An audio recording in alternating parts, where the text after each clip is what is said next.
dillere, silahlarla saldırdılar Kur'an okuyan dillere.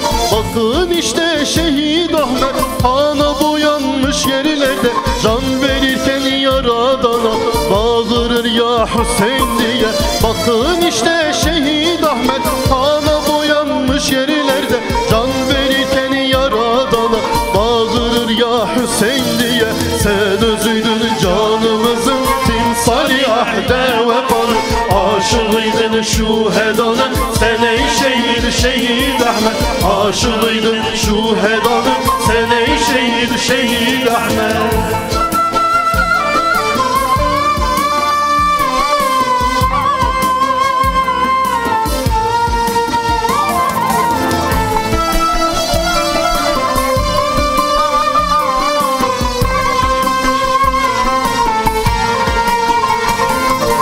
Allah için din uğruna akan kanlar yetmez değil, gönüllerde oldu yara, sen İslam'a oldun feda. Şehadetin pek yücedir, bekliyordun hep nicedir, sana layık ismin ile çoktan verdiğin müjdedir. Şehadetin pek yücedir, bekliyordun hep nicedir, sana layık ismin ile çoktan verdiğin müjdedir. Sen özüydün canımızın timsali ahde vefalı, aşığıydın şuhedanın sen ey şehit Şehit Ahmet. Aşığıydın şuhedanın sen ey şehit Şehit Ahmet.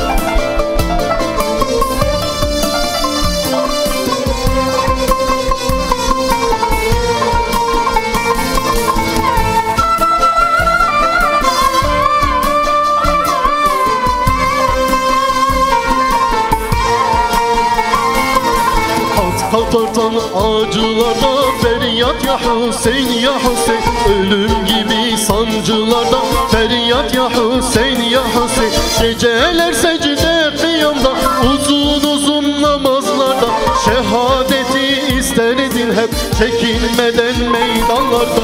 Geceler secde kıyamda, uzun uzun namazlarda şehadeti isterdin hep çekinmeden meydanlarda. Sen özüydün canımızın timsali ahde vefalı, aşığıydın şuhedanın sen ey şehit Şehit Ahmet. Aşığıydın şuhedanın sen ey şehit Şehit Ahmet.